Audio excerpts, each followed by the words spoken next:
Cada conferencia del CAIR es justamente reunir a la comunidad y a la comunidad científica para que el abismo que hay entre la comunidad científica y la información que tenga la gente cada vez se cierre más. Ese es el espíritu, entre comillas, que está presente en cada una de las conferencias que da el CAIR, en cada una de las actividades que da el CAIR y en cada artículo que se presenta en el Ojo Escéptico. Así que ahora les agradezco nuevamente que hayan venido y le doy la palabra al doctor Juan Ajuaga, que va a hacer una breve reseña de la conferencia y del conferencista. Gracias. Muy buenas noches. Es una doble satisfacción y, como suele decirse en estos momentos, un honor para mí, doble, el que se me haya seleccionado para presentar a mi distinguido amigo, el doctor Rubén Ardila. Realmente admiro la obra del CAIR desde que la empecé a conocer. Entiendo que estos esforzados luchadores en defensa de la ciencia han asumido una tarea sumamente pesada y difícil en la vida contemporánea, y a pesar de que la ciencia es lo que ha hecho de la especie humana lo que somos en este momento, la lucha es verdaderamente muy despareja por la presión de los medios de comunicación social, que dan cabida a todo lo que pueda suscitar la admiración de la buena e ingenua gente que los acepta como buenos. Esto constituye para mí entonces un gran honor. Y también es un gran honor presentarlo a Rubén Ardila. Rubén Ardila es un ejemplo de toda una vida dedicada a la lucha por la ciencia en el área de la psicología.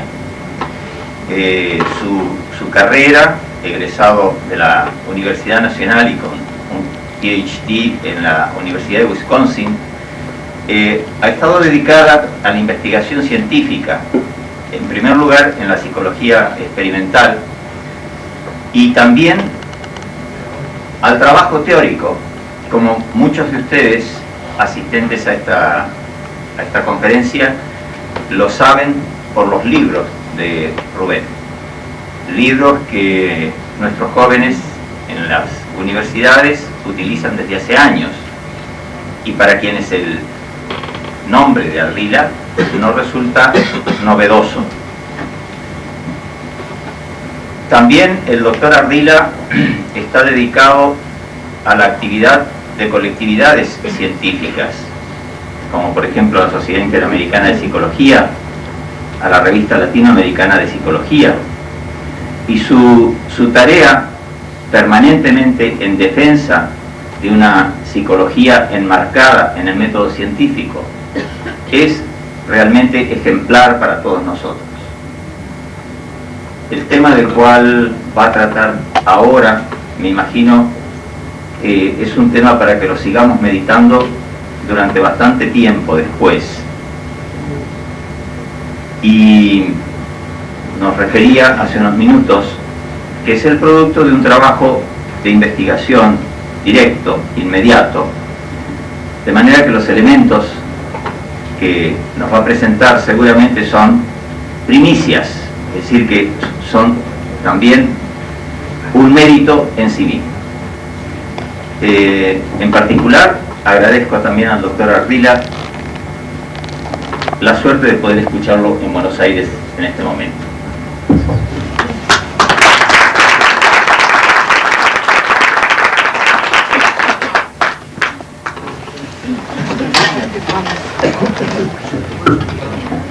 Buenas noches, es para mí un gran placer estar con ustedes acá compartiendo una serie de ideas, de conceptos, de resultados de investigación que tienen referencia directa con el problema de la pseudociencia.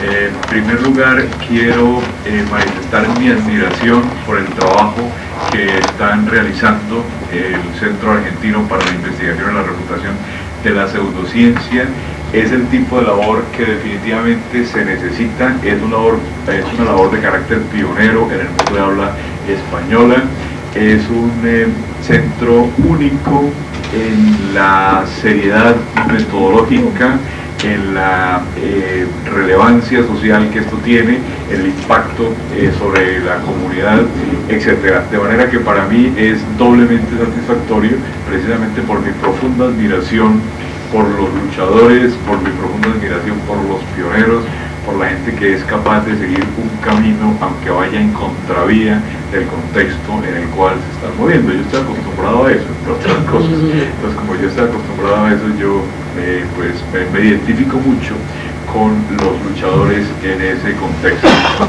Lo que vamos a hablar esta noche tiene que ver con varios aspectos relacionados con el problema de la pseudociencia en la psicología. Entonces tenemos una parte en la cual se va a hablar de lo que es una pseudociencia, vamos a tomar un ejemplo de pseudociencia, luego vamos a presentar los aspectos relacionados con qué sería una conceptualización científica del hombre y de su comportamiento dentro de la psicología de hoy. Vamos a presentar una investigación sobre actitudes hacia la ciencia, que es lo que mencionaba el doctor Arcoaga, que es una investigación que acabamos de terminar en mi país acerca de lo que piensan los colombianos sobre la ciencia, la actitud que tienen hacia la ciencia. Es una investigación empírica. Y luego vamos a redondear trabajando un poquito acerca de por qué ha sido realmente tan difícil hacer una ciencia del hombre, de su comportamiento en el contexto general y específicamente en el contexto de América Latina, pero va a ser más el contexto de carácter general. Bueno, lo primero, y después vamos a hacer todas las preguntas y contestar las inquietudes que ustedes tengan y las discusiones y los acuerdos y los desacuerdos que puedan ustedes tener sobre las ideas que se van a presentar acá. Bueno, el primer punto es que existen una enorme cantidad de disciplinas pseudocientíficas que tratan con los fenómenos que nosotros denominamos psicológicos. Por ejemplo, la frenología, la quirología, la astrología, la parapsicología, el psicoanálisis, los estados alterados de conciencia, las terapias basadas en vidas anteriores. ¿Por qué ese tipo de disciplinas se consideran pseudocientíficas? Básicamente porque pretenden ser ciencia, ese es uno de los puntos importantes. Si no pretendieran ser ciencia, no estarían evaluadas con ese tipo de criterios de la ciencia. Se basan en muy pocos casos, no tienen suficiente contrastación empírica y tienen mucho que ver con generalizaciones muchísimo más allá de los datos. El ejemplo que se ha podido citar de una pseudociencia habría sido el psicoanálisis. Lo que pasa es que el psicoanálisis ha sido demasiado analizado, demasiado criticado, demasiado desmenuzado. En ese sentido no es tan interesante de desmenuzar porque ya se ha hecho. La referencia más importante sería Eysenck y sería los trabajos sobre pruebas empíricas y comprobación experimental de los fundamentos psicoanalíticos. Otra alternativa habría podido ser la parapsicología. La parapsicología tiene una serie de características muy especiales y es que de todas estas disciplinas ha sido probablemente la que más ha tomado en serio el método científico, la que más ha tratado de volverse ciencia y dejar de ser pseudociencia. Yo creo que la evaluación de la parapsicología ya se ha hecho y que realmente el resultado es macro, por decir lo menos. Entonces yo he elegido como ejemplo de pseudociencia no el psicoanálisis ni la parapsicología, sino la astrología. Entonces vamos a concentrarnos un poco en la astrología como una pseudociencia.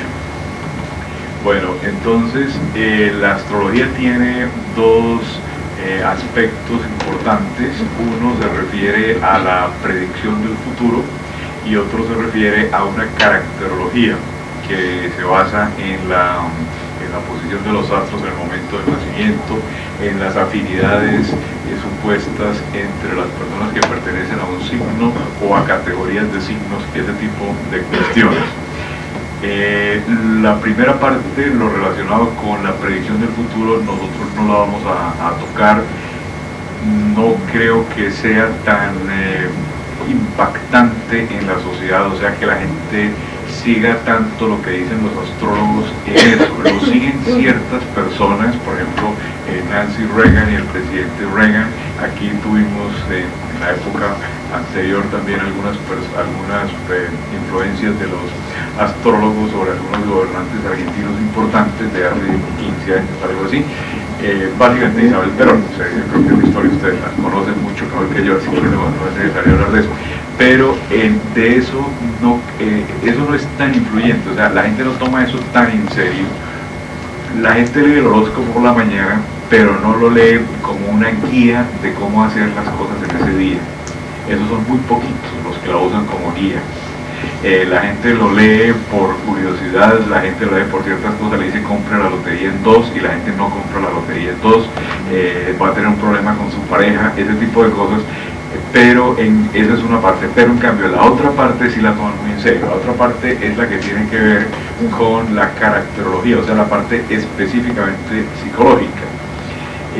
La gente sí toma muy en serio ese tipo de afinidades electivas asociadas con cuestiones tales como la elección de un trabajo, los rasgos de personalidad de un individuo dependiendo de a qué signo astrológico pertenece, la afinidad entre grupos de signos, etcétera, etcétera. Entonces, desde ese punto de vista, de los dos aspectos de la astrología, o sea, lo de la predicción del futuro y lo de la caracterología con base en los astros, probablemente sea más interesante la parte de la caracterología con base en los astros. Esa caracterología tiene que ver con la división de los signos en una serie de grupos, básicamente 4 grupos principales que se asocian con la clasificación de Hipócrates, de tierra, agua, aire y fuego, y se supone que las personas de cada uno de esos signos tienen una serie de afinidades. Es preferible la vida suya, por ejemplo en relación de pareja, si usted tiene ese tipo de relación con una persona de su mismo signo o de la misma categoría, por ejemplo los signos de agua, los signos de fuego, los signos de aire, los signos de tierra. Entonces, ese tipo de cosas sí se toman muy en serio. Sobre eso hay una enorme cantidad de libros en el mercado. Yo esta mañana estuve recorriendo librerías acá en Buenos Aires y es curiosa la cantidad de libros de astrología que existen. Inclusive yo creo que más libros de astrología que de psicoanálisis. De todas maneras es algo que a la gente le importa mucho, y no solo acá, sino en general, y que la gente toma ese tipo de cosas muy en serio. Lo interesante es que la gente considera, y eso pasa con todas las pseudociencias, que de pronto tiene un pequeño grano de verdad, ¿de acuerdo? O sea que usted no puede echar eso completamente por la borda, porque de pronto tiene un pequeño grano de verdad, y que ese pequeño grano de verdad es mejor rescatarlo y no descartarlo de entrada. Entonces se le da a las pseudociencias, y en este caso a la astrología, el beneficio de la duda, o sea, la posibilidad de que a lo mejor haya algo importante ahí, a lo mejor haya algo que valga la pena ahí. Bueno, entonces, ¿por qué la astrología no cumple ninguno de los criterios de ciencia? Una cuestión muy importante es que no hay nunca una demostración de carácter objetivo, de carácter empírico, descriptivo, explicativo en ese tipo de categorizaciones. O sea, los estudios cuando se hacen, por ejemplo, de rasgos de caracterológicos, se aplican a un grupo de personas de uno de los signos, se aplican a cualquier test de personalidad y a otros grupos del mismo test de personalidad, y se contrastan esas.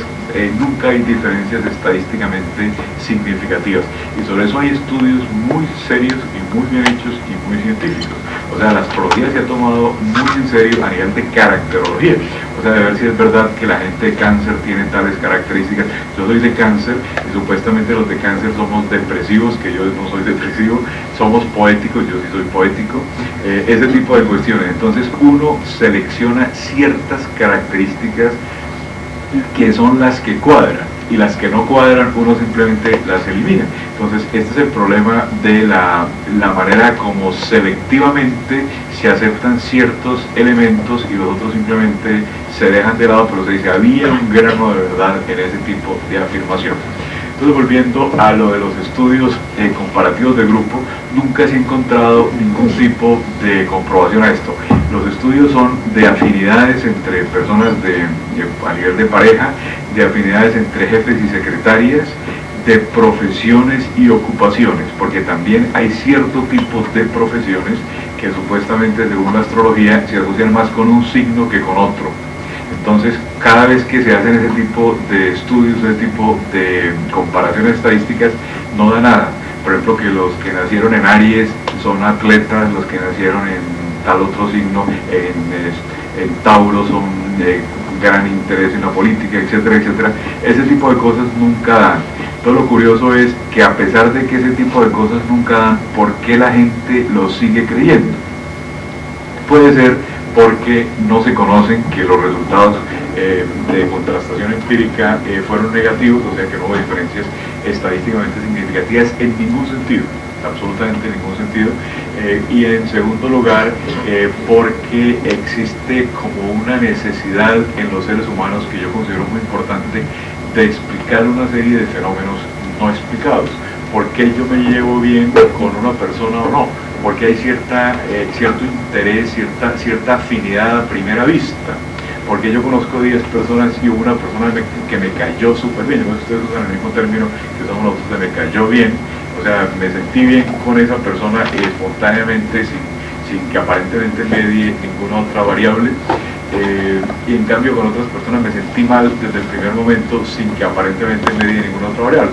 O sea, la gente tiene mucho interés en explicar los fenómenos de la vida diaria. Entonces, como no hay explicaciones científicas para ese tipo de fenómenos de la vida diaria, entonces la gente busca pseudo explicaciones, y de ahí que la pseudociencia haya florecido tanto, porque corresponde a una necesidad humana de entender los fenómenos, entenderlos a corto plazo, entenderlos en términos de la vida cotidiana, en términos muy simples y en términos muy directos. Otro punto importante en relación con esto es lo que mencionábamos de la memoria selectiva. Uno siempre selecciona aquellos eventos que encajaron dentro de la predicción. O sea, hay ciertos eventos que cuadraron, o sea, usted tiene 10 amigos y de esos 10 hay 3 que cuadran con su signo astrológico, entonces usted selecciona esas personas y olvida que los otros 7 no cuadran con el signo astrológico suyo. O sea, que no tendría usted por qué ser amigo de ellos, o que su esposa no es de un signo astrológico compatible, llevan 20 años felizmente casados, o que ya tiene una excelente secretaria y con esa secretaria también hay toda la incompatibilidad del mundo, que un astrólogo le diría que no la contratara como secretaria. Entonces uno siempre selecciona los puntos a favor y nunca los puntos en contra. Esto es general en todas las cosas de la pseudociencia. La otra cuestión es que la persona trata de dar una imagen que sea lo más integrada posible, o sea, que sea como lo más lógica, lo más coherente, lo más explicativa posible. Entonces, aquellos eventos que no cuadran simplemente no se mencionan, ¿de acuerdo? Simplemente no se mencionan porque la cuestión tiene que cerrarse una gestalt, como dirían los psicólogos de la percepción. Tiene que cerrarse una gestalt, tiene que tener como sentido, tiene que tener como coherencia lógica, etc. Entonces realmente todo este tipo de cosas hace que los fenómenos de la astrología se tomen en serio. Y hay otro punto muy importante también, que es completamente diferente de lo que estamos diciendo, y es el hecho de que la persona, después de haber leído ese tipo de horóscopos durante muchísimos años en la vida, acaba por hacer las cosas que dice ahí. Se acaba por identificarse con lo que dice ahí. Entonces todos los días durante 20, 30 años leyó que las personas de Aries tienen tales y tales características, usted acaba por convencerse a sí mismo y emitir ese tipo de conductas y de tener ese tipo de actitudes. Usted acaba por identificarse con la imagen que está presentada en esa cuestión, lo que se llama la profecía autorrealizada o la profecía autorrealizadora, y además simplemente imitación, sin meter conceptos de psicología social más sofisticados como eso, la profecía autorrealizadora, es simplemente imitación. Usted lee los de Aries son atletas, entonces yo no soy atleta, pero soy de Aries, entonces me vuelvo atleta, porque evidentemente, pues, si yo soy de Aries, tengo que volverme atleta. O los de Tauros le interesa la política, entonces a mí no me interesa la política, pues mejor me empiezo a interesar porque tengo como un déficit ahí, evidentemente tengo que seguir digamos, lo que se espera de mí. Entonces, ese tipo de cosas tienen una gran importancia y explican en buena parte la proliferación de la astrología como caracterología. Yo creo que como predicción del futuro no es necesario que nos metamos en eso, no me parece suficientemente respetable el tema como para dedicarnos un poco a eso, pero sí como caracterología.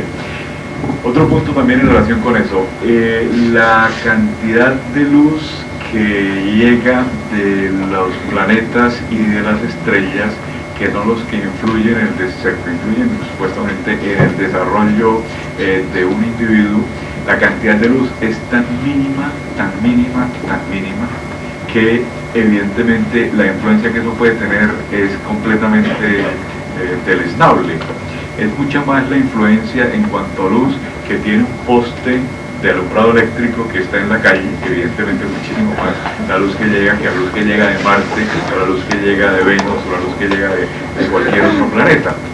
Entonces, ¿por qué se le da relevancia a ese tipo de cosas y no a la cantidad de luz que llega allá? Otro punto en contra de la astrología es que los niños no siempre nacen a los 9 meses de la concepción, ¿de acuerdo? Entonces usted pudo nacer en el día en que cambió el signo y nacer antes o nacer después, o sea, no cuadraría en su signo. Entonces, si usted es un astrólogo serio, pues deberían tomar, era la fecha de la concepción y no la fecha del nacimiento. Pero estos problemas ni siquiera les preocupan a los astrólogos, o sea, que los niños no siempre nacen a los 9 meses exactos y que puede usted nacer en un día de cambio de signo, eso no les preocupa, y que realmente lo que debería hacer era hacerse un estudio astrológico como va a ser el día de la concepción, que generalmente no se sabe, pues casi nadie sabe el día de la concepción, y no con el día del nacimiento. Entonces, todo este tipo de cosas demuestran que hacer una ciencia de algo tan etéreo y tan vago como la astrología, evidentemente no tiene ni pies ni cabeza. Entonces, ¿por qué la gente sigue creyendo en eso? ¿Por qué los estudios sobre astrología se siguen tomando tan en serio? El grupo asociado con la revista norteamericana que se llama Skeptical Inquirer envió hace un tiempo a distintos medios de comunicación en todo el mundo un articulito pequeño en contra de la astrología para que se publicara, diciendo que fundamentalmente la astrología se debería tomar como diversión, pero no como ciencia. La astrología no era una ciencia, no tenía ningún fundamento, etc. El porcentaje de periódicos a nivel mundial que lo publicaron fueron muy pocos. Los periódicos que lo publicaron, yo sé el caso de uno específico, lo que recibió fue un montón de cartas en contra de ese artículo. O sea, ellos publicaron los horóscopos y luego, por dárselas de mente abierta, publicaron lo que esta gente de los Estados Unidos se había mandado y recibieron una cantidad de castigo. O sea, ¿cómo se atreven a ser tan dogmáticos, a ser inquisidores, a ser los cazadores de brujas de finales del siglo XX? Que eso, entre otras cosas, que parece que les dicen a ustedes, según tengo yo entendido, y parece que es una cuestión pues supremamente grave. Entonces, ¿por qué se atreven ustedes a criticar cosas acerca de las cuales no se ha dicho la última palabra? O sea, quiere decir, la gente cree en la astrología y si no hay pruebas no importa. O sea, existe la creencia previa y las pruebas pues, me tienen sin cuidado, y no importa que el poste de luz produzca más luz que Marte y Venus juntos, o evidentemente muchísima más, que uno debe analizar el día de la concepción y el día del nacimiento. Todo ese tipo de cosas, eso no tiene ninguna relevancia. Que usted tenga montañas de casos en los cuales la afinidad astrológica no resulta, pero eso no tiene ninguna relevancia. Lo importante es que los seres humanos están encontrando explicaciones integradas, explicaciones coherentes y explicaciones consistentes, aunque sean falsas, a los fenómenos de las relaciones interpersonales. Entonces la gente cree en eso, aunque no haya ninguna base, porque la gente tiene muchísima necesidad de creer en ese tipo de cuestiones. La gente tiene muchísima necesidad de explicaciones que sean globalizadoras, globalizadoras, integradas, etc. Hace unos años yo participé en unos programas sobre este tema, unos programas de televisión sobre pseudociencias, básicamente sobre parapsicología y en segundo lugar sobre astrología, y lo curioso es que lo que uno se daba cuenta era que la gente decía, pero ¿cómo es que usted puede ser tan dogmático, tan de mente tan estrecha? Si la ciencia avanza es por las cosas, por las irregularidades en los fenómenos. Si hay una cantidad de cosas que simplemente no sabemos, o es que usted pretende saber todo. Yo digo, obviamente que yo no pretendo saber todo, yo me considero un ignorante, por eso es que hago investigación, porque uno hace investigaciones cuando no sabe la respuesta a los fenómenos. Si la supiera no hay nada que investigar. Entonces yo considero que soy un absoluto ignorante. Entonces, ¿cómo se atreve usted a decir que la gente no puede levitar, que los astros no tienen nada que ver en las afinidades selectivas, en la elección de carrera, etcétera? Entonces ese mensaje es más convincente que el mensaje nuestro. El mensaje nuestro es investiguemos más, y en ciertos tópicos yo creo que ya la situación está suficientemente clara que el fenómeno simplemente no existe. Pero si usted no cree que el fenómeno no exista, pues sigue investigando, sería la cuestión, digamos, razonable de hacer, investigar un poquito más. Pero ese mensaje no es tan vendible, si usted lo quiere poner en teoría de la comunicación, como el mensaje de existen huecos en nuestros conocimientos, existen cosas que nosotros no sabemos y es preferible darnos un compás de espera, es preferible hacer ese tipo de cosas, y además esas cosas son muchísimo más atractivas. Además, para que la gente entienda que ciertos fenómenos no tienen una realidad, por ejemplo, que tiene que haber una contrastación estadística, tiene que haber un diseño de grupos, que puede que en unos casos funcione y en otro no, pero que de todas maneras, si la contrastación por grupo nos da estadísticamente una diferencia estadísticamente significativa, eso tiene sentido para la distribución en una curva de Gauss, todo ese tipo de cosas. Se necesita un cierto mínimo, no solo de conocimiento, porque las cosas ya las estudian en la escuela secundaria en la mayor parte de los países, o sea, la curva de Gauss y esas cosas las estudian en la escuela secundaria, sino con un poquito como de actitud de ir a los hechos, no de ir acerca de lo que se ha dicho sobre los hechos, sino de ir a los hechos, que es lo que se llama una mentalidad científica. O sea, usted le hace una pregunta a la naturaleza y espera que la naturaleza le conteste, pero usted no va con un prejuicio previo acerca de ese tipo de cosas. Va a investigar si la astrología sirve para seleccionar candidatas a secretarias o candidatas a esposas, o que no sirve para nada en esas áreas, pero de todas maneras usted va a hacer una investigación de carácter empírico al respecto. Entonces tiene que considerar, la naturaleza es la que tiene que dar la respuesta, ¿ok? Entonces en ese sentido se necesita una mentalidad de carácter científico, que es lo que realmente no existe. Bueno,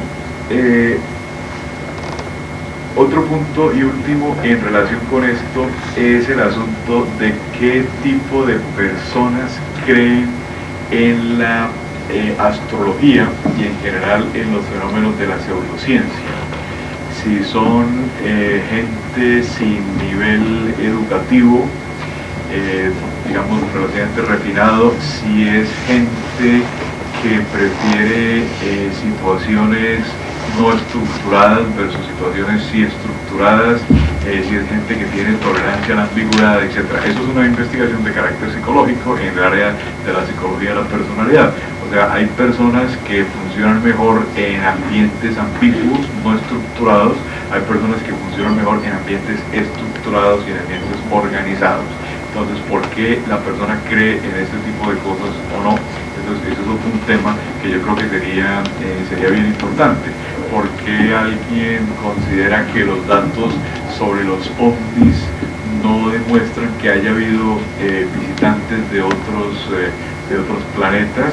¿O por qué con los mismos datos otra persona considera que esa información sí nos demuestra que hubo visitantes de otros planetas? Entonces, ¿por qué una persona agarra la misma información y la interpreta en una forma o la interpreta en otra forma? Entonces ese tema será muy interesante de investigar por alguien que trabajara en cuestiones de estereotipos, de actitudes, de ese tipo de cuestiones. Bueno, y finalmente, en relación con esta parte, yo considero que la gente prefiere la magia a la ciencia, en general, no solo en relación con el caso de la astrología, porque una explicación de carácter mágica está más cerca de la vida diaria de lo que está una explicación de carácter científico. O sea, una explicación mágica está más cerquita, o sea, es más fácil de comprender, es más fácil de entender, aunque evidentemente entender la astrología de por qué cambia el 20 y no el 30, o por qué los signos son cada 4 porque hay 4 grupos de signos y no más, etcétera, etcétera. De todas maneras, ese tipo de cosas están más cerca de la vida diaria de lo que sería una explicación en términos de experiencias tempranas, de por qué a usted le gusta un tipo de persona y no otra, en términos de generalización del estímulo, en términos de refuerzo social, en términos de percepción social, en términos de complementariedad de personalidad. Todo ese tipo de cosas son mucho más lejanas de la vida diaria. En cambio, si los astros lo dijeron, usted ya pasa la responsabilidad a otra cosa. Entonces usted pasa la responsabilidad a otra cosa y lo tiene más globalizado, una que está más integrada. Evidentemente la explicación mágica es la explicación que la gente elige, como hemos visto en los ejemplos que le citaba en el caso específico de la astrología. Bueno, dejando ese tema de la astrología como ejemplo de pseudociencia, vamos a presentar muy brevemente cuáles son las características que se supone que nosotros consideramos como fundamentales en una explicación científica del hombre y de su comportamiento. O sea, qué es lo que la ciencia de hoy, en este caso la psicología y otras ciencias del comportamiento, consideran que debe ser una conceptualización científica del hombre. Por científica se entiende con contrastación, con realismo, con racionalidad, con intersubjetividad. Yo siempre insisto en que la ciencia no busca dar verdades absolutas, y eso suena un poquito como ridículo de decir ante un grupo como ustedes, que son científicos todos, pero una característica de carácter operacional, o sea, está sometida a pruebas de esa naturaleza asociadas, por ejemplo, con medición, con observadores independientes que lleguen a los mismos resultados. En la investigación en ciencias del comportamiento se utiliza mucho el problema del efecto del investigador, o sea que el investigador puede alterar el objeto con el cual está trabajando sin quererlo, que el investigador puede encontrar cosas que demuestren sus presupuestos, si usted quiere, sus prejuicios, etcétera, etcétera, pero de todas maneras, si se tiene observadores independientes, ese tipo de cosas se evitan. En muchísimas investigaciones psicológicas modernas, el factor del investigador se elimina. La persona diseña la investigación, los asistentes hacen los últimos detalles de aplicación de la investigación, los datos se recogen en forma automática, la mayor parte de los instrumentos son electrónicos, se filma la misma conducta, digamos juicio moral en línea, como usted quiera, desde ángulos diferentes de un salón, se interpreta por observadores independientes, el investigador no sabe a qué grupo pertenecen los sujetos y los sujetos tampoco saben a qué grupo pertenecen ellos, o sea, lo que se llama técnica de ciego, técnica de doble ciego. Entonces este tipo de cosas se han vuelto absolutamente refinadas, y yo creo que si nosotros tenemos una conceptualización de carácter operacional, nosotros podemos evitar ese tipo de cosas, de fuentes de error que son muy importantes en el estudio de las pseudociencias. Son supremamente importantes ese tipo de cosas de control objetivo en el estudio de la pseudociencia. Los hombres somos muy malos observadores, los seres humanos somos muy malos observadores de nuestra propia conducta, muy malos observadores de la conducta ajena. Nosotros miramos un rango nomás del mundo sesgado por nuestras percepciones, todo ese tipo de cosas que están muy estudiadas. O sea, nosotros no somos muy buenos observadores, nosotros somos bastante malos, bastante deficientes, pero probablemente si varias personas unen sus esfuerzos, si se utilizan aparatos objetivos, instrumentos de registro y de medición que sean independientes del observador, probablemente encontraremos una aproximación a la verdad que a la hora del té es lo que la ciencia busca, o sea, una aproximación a la verdad relativa, limitada, humana, todo lo que usted quiera. Entonces sería una de las características, que es la característica operacional, o sea, eso será una de las características. Otra característica es que nos basamos en el método nomotético en oposición al método ideográfico. Es una distinción ya bastante vieja en filosofía de la ciencia, que tiene que ver con el estudio de los individuos versus el estudio de los grupos. O sea, la ciencia busca leyes generales, el individuo solo un caso particular dentro de las leyes generales. Lo que se busca en el estudio de los fenómenos psicológicos son leyes generales. O sea, utilizamos un método nomotético o no un método ideográfico. El método ideográfico considera que cada individuo es un ente irrepetible, diferente de los demás, ese tipo de cosas, que cada evento social, por ejemplo, que la Revolución Francesa y la Revolución Rusa y la Revolución Mexicana, etcétera, no tienen nada que ver una con otra, sino que cada evento es diferente.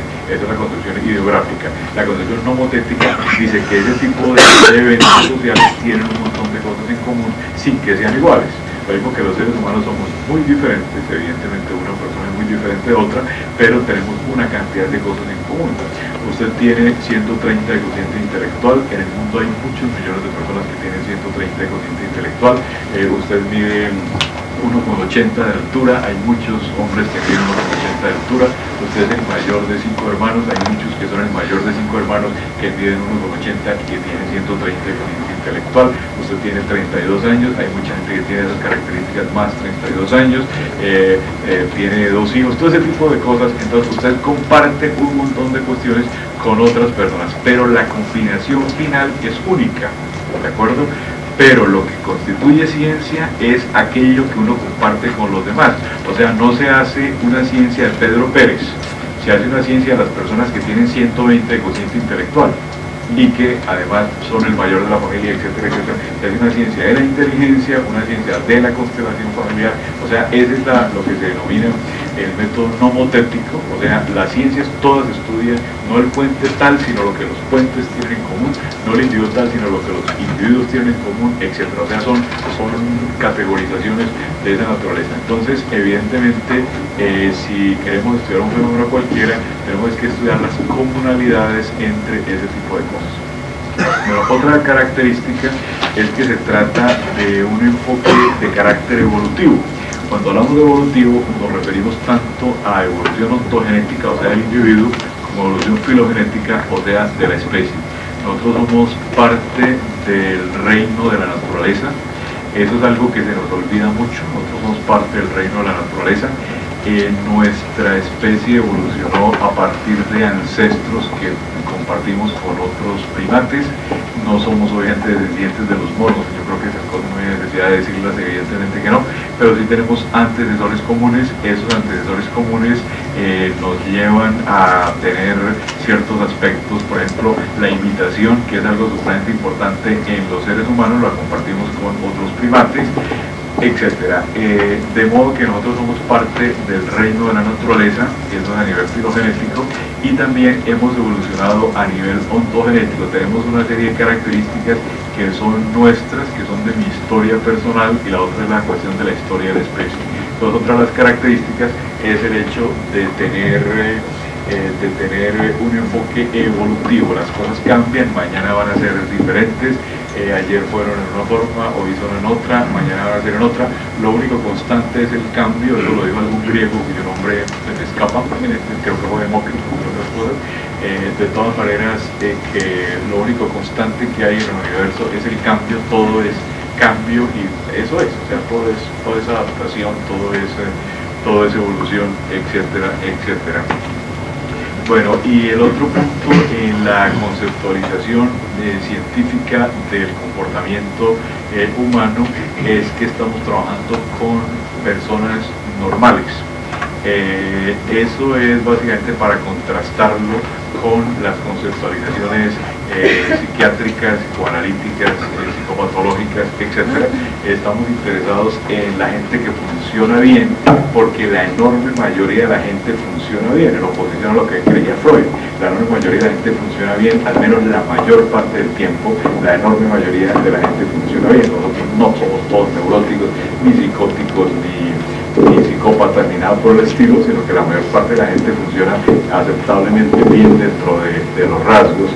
Si no funcionara bien, el mundo no marcharía, evidentemente.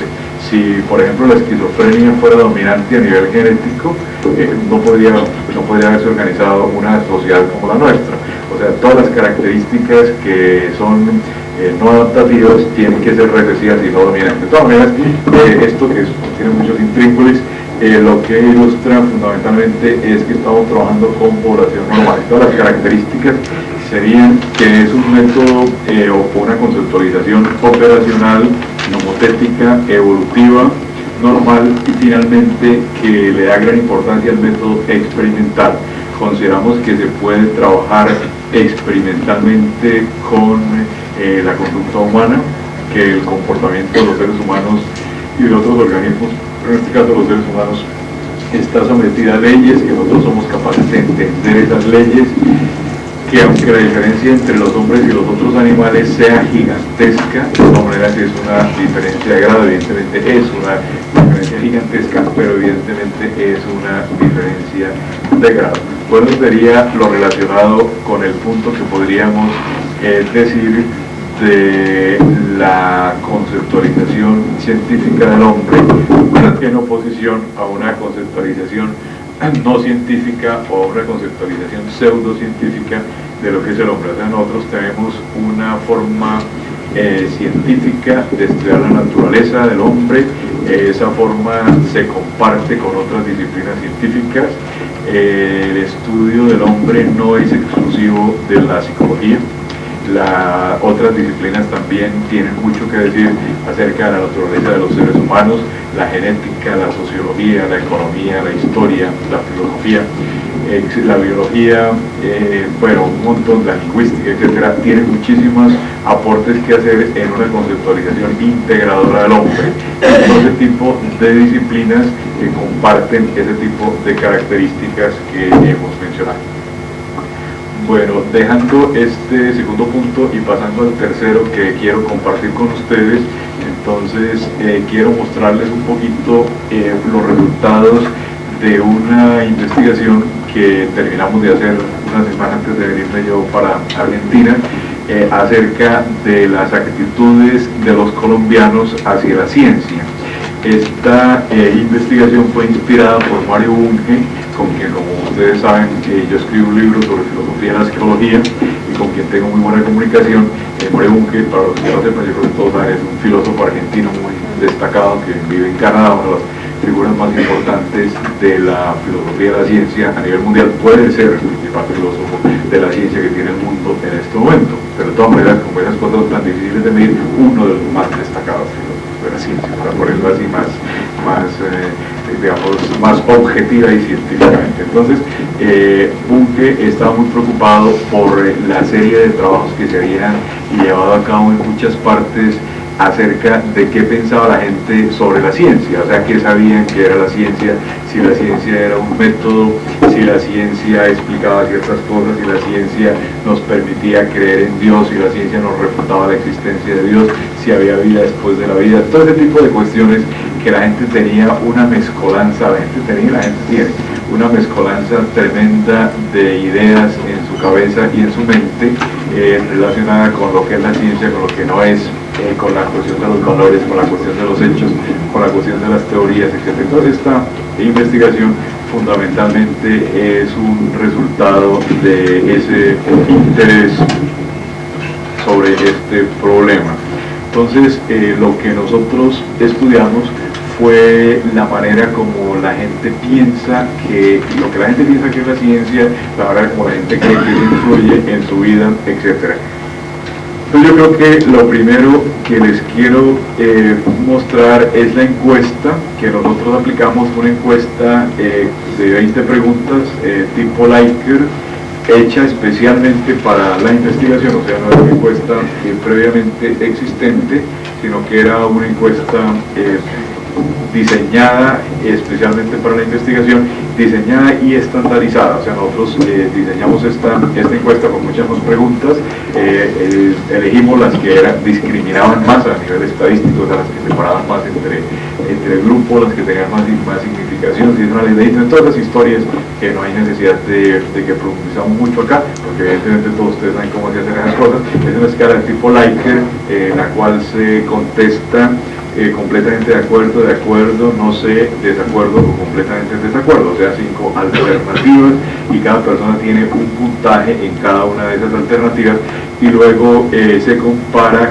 con algún paquete estadístico. Nosotros usamos el SAS, no el SPSS, que es el que más se usa, sino el SAS, que es otro un poquito más refinado, básicamente porque nos acaba de llegar a la universidad, entonces estábamos en la cuestión de aprender a manejarlo y pues ya llevaba unos meses y entonces ya más o menos se sabía manejar.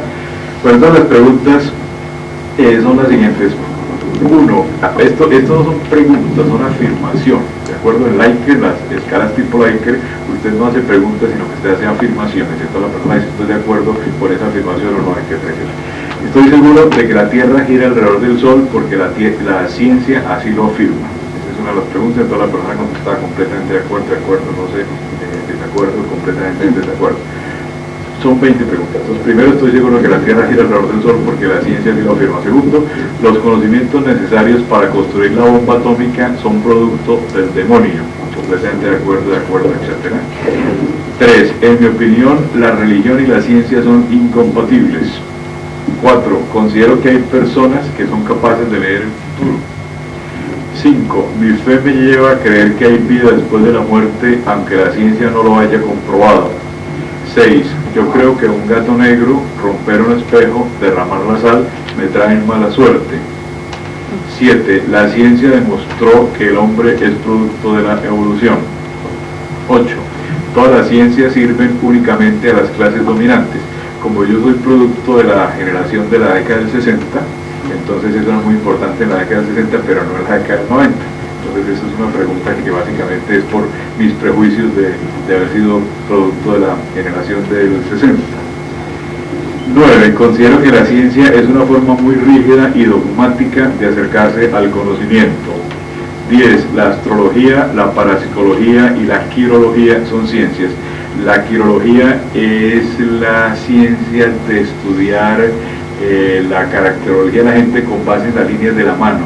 La quiromancia es de predecir el futuro y la quirología es de saber las personalidades de la gente con base en las líneas de la mano. O sea que no es lo mismo que la quiromancia, pero pues está dentro de la misma categoría.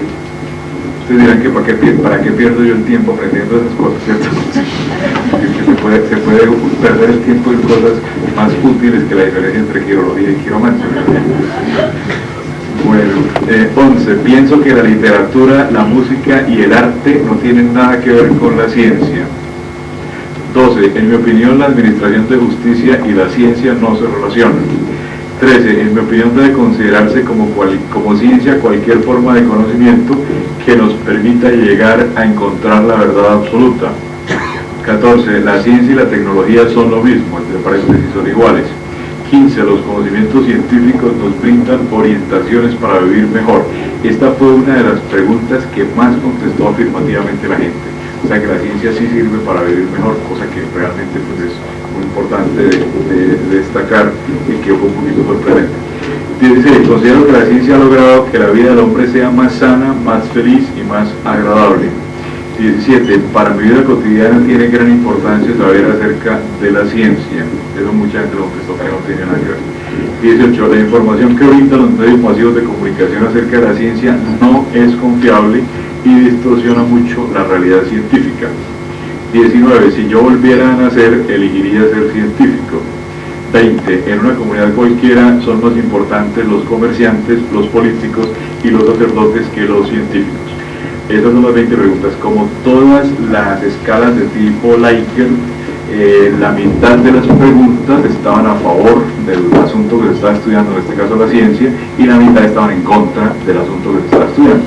Entonces, al evaluarlas, entonces se invertía el signo si era en contra. Eso es una pequeña cuestión de metodología, pero como ustedes ven, de todos modos, hay una serie de preguntas que están a favor, otra serie de preguntas que están en contra, como debe ser, a mitad y mitad, y además colocadas en forma aleatoria para que la persona no encuentre una secuencia ni nada por el estilo. Bueno, entonces aquí se le aplicó esto. Bueno, y esta escala tenía como puntajes posibles 20 como mínimo, porque la persona no podía contestar 0 sino 1, que sería 20 preguntas, y 100 como máximo, o sea, el puntaje de la gente variaba de 20 a 100. Los sujetos fueron 600 personas, o sea que fue una cuestión grande, de dos ciudades que son Bogotá y Pasto. Bogotá es una ciudad de 6 millones de habitantes, que es la capital del país, y Pasto es un pueblo pequeño de 100.000 habitantes que está en los límites con Ecuador, que es un pueblo que nosotros consideramos que era bastante atrasado. Yo no sé cuál sería el equivalente acá.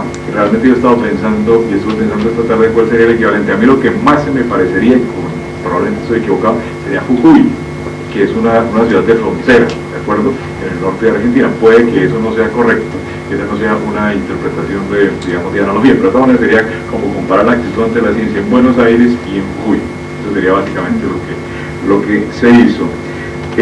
Como variables, o sea, esto fue un diseño factorial, en el cual los factores a estudiar fueron sexo. Ustedes saben que ahora no se dice sexo sino género, no se dice sexo sino género. Sexo se usa cuando son cosas biológicas, género cuando son cosas sociales, en este caso pues una cosa social, entonces sería género, hombres o mujeres, hombres y mujeres. Dos niveles de edad: jóvenes entre 20 y 30 años y mayores entre 50 y 65 años. No tomamos la gente entre 30 y 50 años, ese grupo no se tomó, se tomaron jóvenes y mayores. Educación primaria, secundaria y universidad. Primaria terminada, secundaria terminada, universidad terminada. Los resultados fueron los siguientes. Se encontró que el mínimo puntaje que una persona dio fueron 50 sobre 100 y el máximo fueron 92 sobre 100. El promedio fue 65.92, o sea, 66 sobre 100 fue el máximo, fue el puntaje promedio de actitud favorable hacia la ciencia.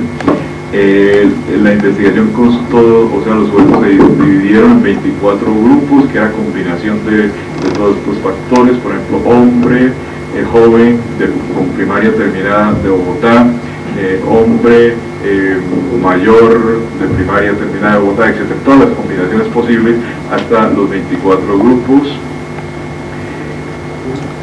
Bueno, una cuestión importante es cuáles son obviamente los resultados. Entonces quizás una pequeña síntesis de los resultados bien breve sería la siguiente. El ítem que fue más favorable, o sea que mayor número de personas contestó como positivamente, fue el ítem 1. Estoy seguro de que la Tierra gira alrededor del Sol porque la ciencia así lo afirma. Esa es la pregunta que más gente contestó, que más porcentaje de personas contestaron afirmativamente. El segundo fue el número 15, que dice: los conocimientos científicos nos brindan orientaciones para vivir mejor. Eso fue, como les comentaba, sorprendente. Otro que muchísima gente contestó con actitud favorable hacia la ciencia: yo creo que un gato negro romper un espejo, derramar la sal, le trae mala suerte. O sea que no creen que le traiga mala suerte. Los que menos contestaron fueron el 13. En mi opinión debe considerarse como ciencia cualquier forma de conocimiento que nos permita llegar a encontrar la verdad absoluta. O sea, la gente no cree que cualquier cosa sea ciencia.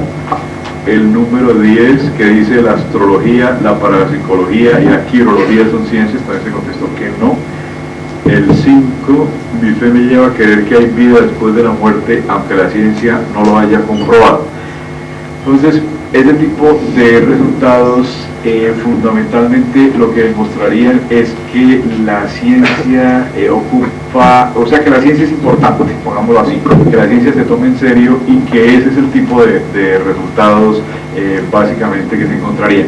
Sin embargo, todo lo que se desearía encontrar, pongámoslo así, desearían en el sentido de valores, de que nosotros creemos que la ciencia es importante, entonces que quisiéramos que la gente les haga. Sin embargo, los resultados globales son los que son un poco desalentadores. Si nosotros consideramos que un puntaje de 60 o menos es un puntaje negativo ante la ciencia, y este grupo de 600 personas tuvo un puntaje de 66, quiere decir que la gente básicamente lo que tiene es una actitud de indiferencia ante la ciencia. Entonces, no que esté en contra ni que esté a favor, sino simplemente le tiene sin cuidado la ciencia, o sea, no le importa la ciencia, ni para bien ni para mal. Evidentemente es una conclusión muy desalentadora. Yo siempre he pensado que la ciencia no es un valor cultural en América Latina, no únicamente en mi país, sino en ningún país. O sea, la ciencia no es un valor cultural, quiere decir la ciencia no es una cosa que lo desvele a usted, que le interese a usted. A usted le interesa la literatura, le interesa el arte, le interesa la política, le interesa el fútbol, le interesan montañas de cosas, pero no le interesa la ciencia. O sea, la ciencia no es un valor cultural, excepto de grupos pequeños, entre los cuales obviamente estamos nosotros acá, hablando de estos temas. Pero de todas maneras, la ciencia no es un valor cultural, no está dentro de aquel tipo de cosas que enfatizan nuestra cultura, que se le da importancia, que se les enseña a los niños, etcétera, etcétera. Yo tengo un pequeño programita psicológico para entrenar a los niños a que les interese la ciencia, que es una cuestión que ya se probó y que ya funcionó con algunos niños, entonces sobre cómo hacer que los niños descubran los principios de la ciencia, y que eso ya se probó que tiene resultados a largo plazo, o sea que la persona sí se vuelve científica, porque si no sería un jueguito nomás, pero de todas maneras que eso sí funciona. O sea, la ciencia puede aprender, pero en el contexto en el cual uno vive, eso nunca se refuerza como valor. La gente considera la ciencia es importante, es una frase de una persona, una frase verdadera, la ciencia es importante, pero que otros se quemen las pestañas. Yo no me voy a quemar las pestañas. O sea, yo me dedico a otras cosas más divertidas, yo no me quemo las pestañas, que los demás se quemen las pestañas. O sea, básicamente eso demostraría un poquito los resultados. O sea, la ciencia tiene como una aceptación, etcétera, etcétera. La cosa no es tan grave, pero de todas maneras, fundamentalmente ahí es una cuestión de un poco interés, una cuestión ahí de absoluta, digamos, mediocridad, si usted quiere ponerlo en relación con eso. Si el puntaje de 0 sería 60, la gente tiene 66 en promedio, o sea que definitivamente no es mucho. ¿Quiénes tienen actitud más favorable hacia la ciencia? Los tienen más los hombres que las mujeres, aunque la diferencia fue mínima, la diferencia de géneros fue mínima. Más las personas mayores que las personas jóvenes.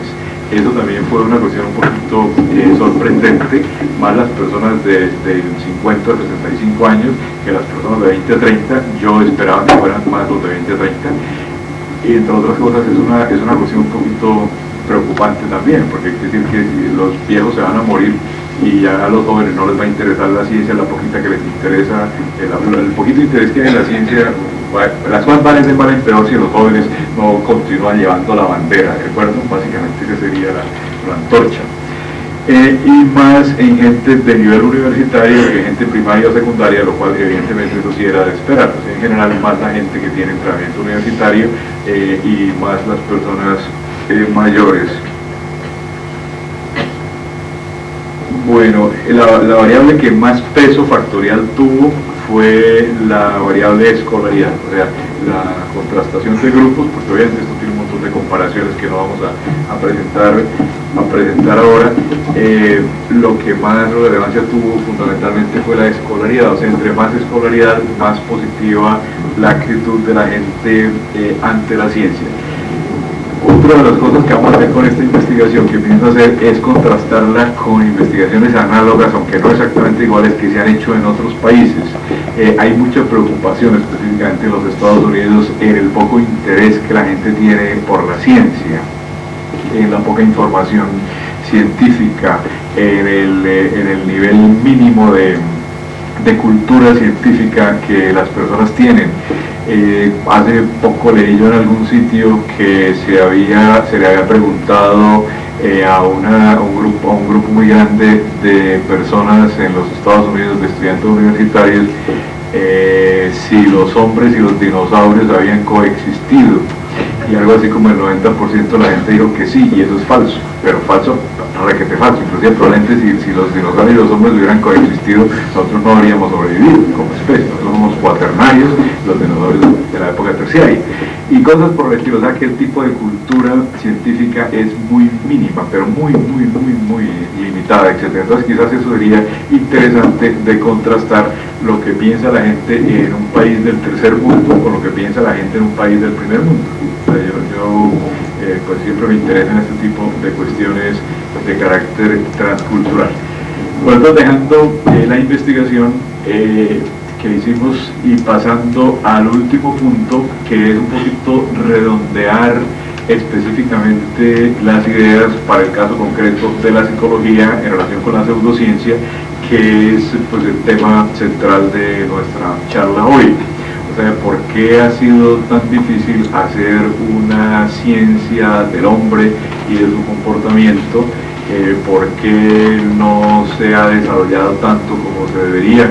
Ha habido críticas, por ejemplo, serias, digamos la crítica de Wittgenstein en su última etapa, de que la psicología no se parece para nada, la psicología que se supone que es una ciencia tan joven, no se parece para nada a cómo era la física en sus comienzos. Es una cosa que Wittgenstein lo enfatiza mucho. En sus comienzos la física era un desorden, pero no un desorden tan terrible como es la psicología. Entonces realmente que no es como que se estuviera siguiendo un mismo camino de integración, como si la conceptualización de carácter paradigmático que se utiliza para entender hacia dónde va cada disciplina científica, etcétera, en el caso de una disciplina multivariada con tantos factores y tantas cosas como es la psicología, que aparentemente ese mismo camino no fuera el que estuviéramos nosotros recorriendo. Eso es Wittgenstein en 1955, y desde ese momento hasta hoy han pasado mucha agua bajo los puentes, ¿de acuerdo? Entonces pues no quiere decir que eso sea definitivamente la última palabra, pero de todos modos ha sido difícil que la gente entienda que nosotros somos parte de la naturaleza, que la gente acepte ese tipo de cosas, de que mi conducta está controlada por ustedes y la conducta de ustedes está controlada por mí, que estamos haciendo ese tipo de relaciones recíprocas a nivel de teoría del refuerzo, todo ese tipo de cuestiones.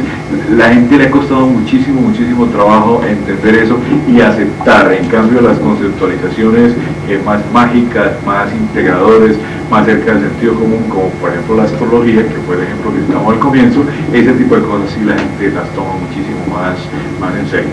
Entonces, una pequeña síntesis de las razones por las cuales considero yo que la psicología no ha podido librarse de las conceptualizaciones de pseudociencia. Está en primer lugar la juventud de la psicología. La juventud de la psicología no es una explicación que sirva mucho. Nosotros ya no somos tan jóvenes. Desde Wundt han pasado más de 110 años, y 110 años en la historia de una disciplina es mucho. O sea, la juventud, la psicología sí es una ciencia joven, pero no es tan joven como para que nos podamos recostar en esa excusa. O sea, esa es una excusa a medias, no es una buena excusa. Otra razón que quizás sea más válida es la complejidad del objeto de estudio. Los fenómenos que estudia la psicología son fenómenos muy multicausados, o sea, hay muchísimas variables que entran en juego, hay muchas cuestiones de interacción de variables, hay muchas explicaciones globales de los fenómenos que cuando se desmenuzan resultan que son interacciones de interacciones, etc. Por eso es tan importante los diseños factoriales. Eso no es por hacerle propaganda a la investigación factorial, pero de todas maneras un diseño factorial en un fenómeno psicológico nos ayuda a entender mucho las interacciones entre las variables. Eso para los metodólogos que están por allá atrás. Bueno, otro tema que yo creo que es importante se relaciona con las creencias ancestrales. Nosotros los psicólogos heredamos un bagaje gigantesco de explicaciones ancestrales asociadas con los astros, asociadas con la frenología, asociadas con las relaciones interpersonales, asociadas La gente está absolutamente segura de que los negros son musicales, que los negros son fuertes, que los negros tienen impulsos sexuales más fuertes que los blancos, todo ese tipo de cuestiones. Toda la gente cree, pues toda la gente es una forma de hablar, pero de todas maneras una enorme mayoría de la gente tiene ese tipo de estereotipos. Y funciona, o sea, le sirven en la vida diaria. Las diferencias entre los sexos, que las mujeres son tiernas y son adorables y los hombres son trabajadores y tienen metas a largo plazo. Ese tipo de cuestiones están muy arraigadas, son creencias ancestrales que los astros influyen en nuestra forma de relacionarnos con los demás.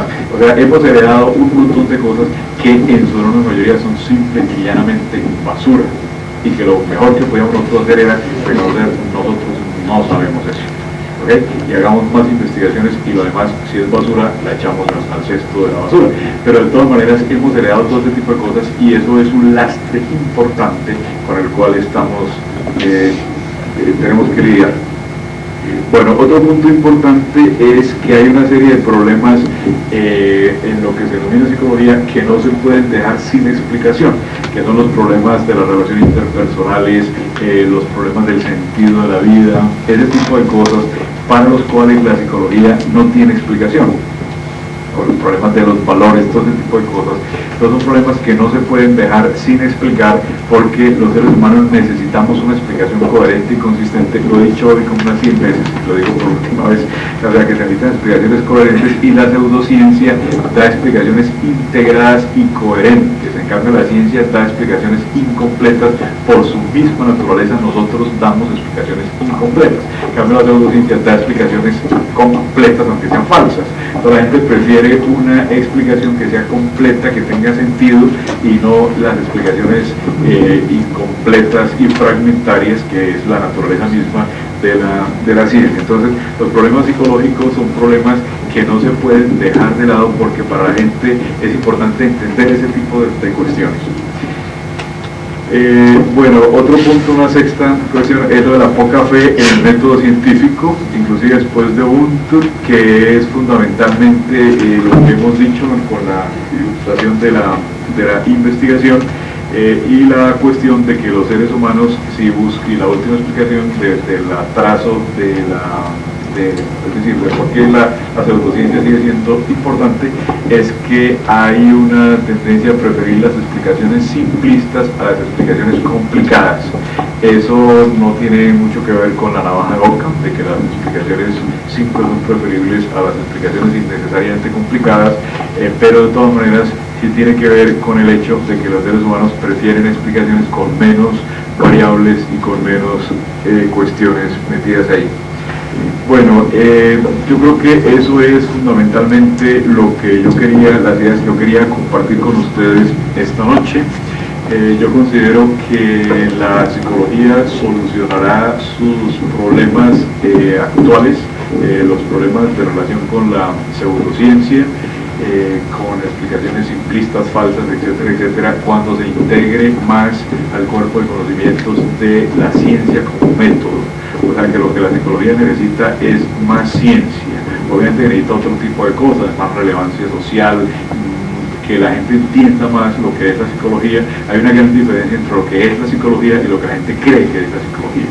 O sea, lo que el grueso de la gente representada, por ejemplo, por los medios masivos de comunicación, cree que es la psicología.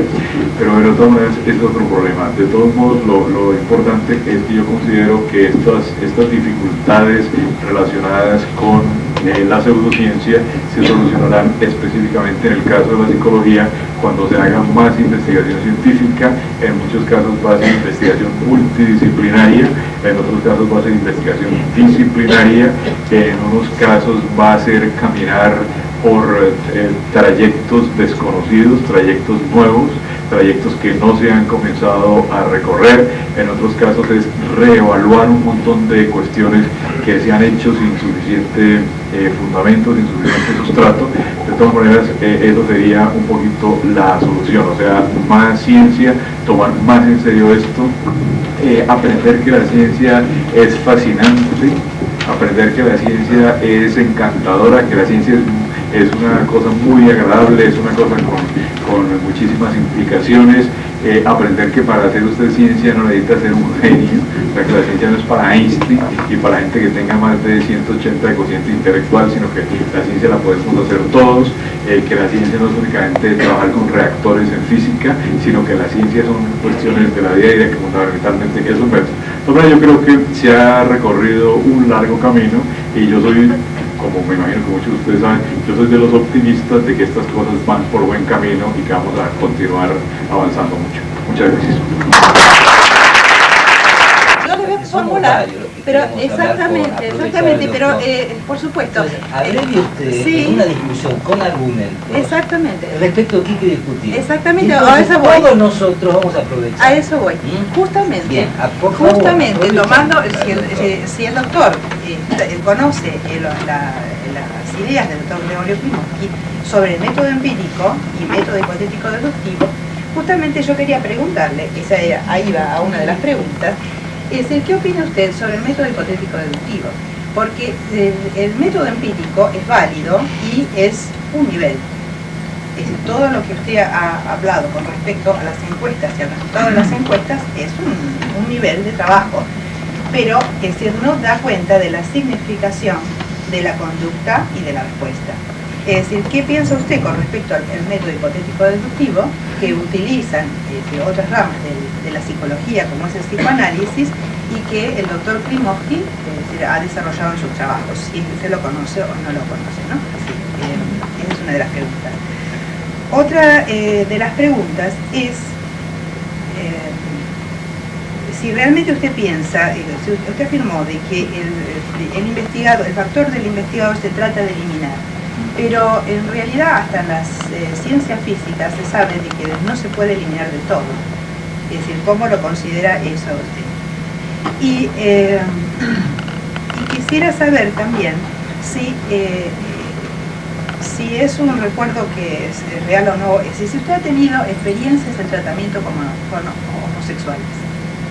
Pues son tres temas bien distintos. Son tres temas distintos, son tres preguntas. Bueno, en primer lugar... Y el tratamiento de homosexuales.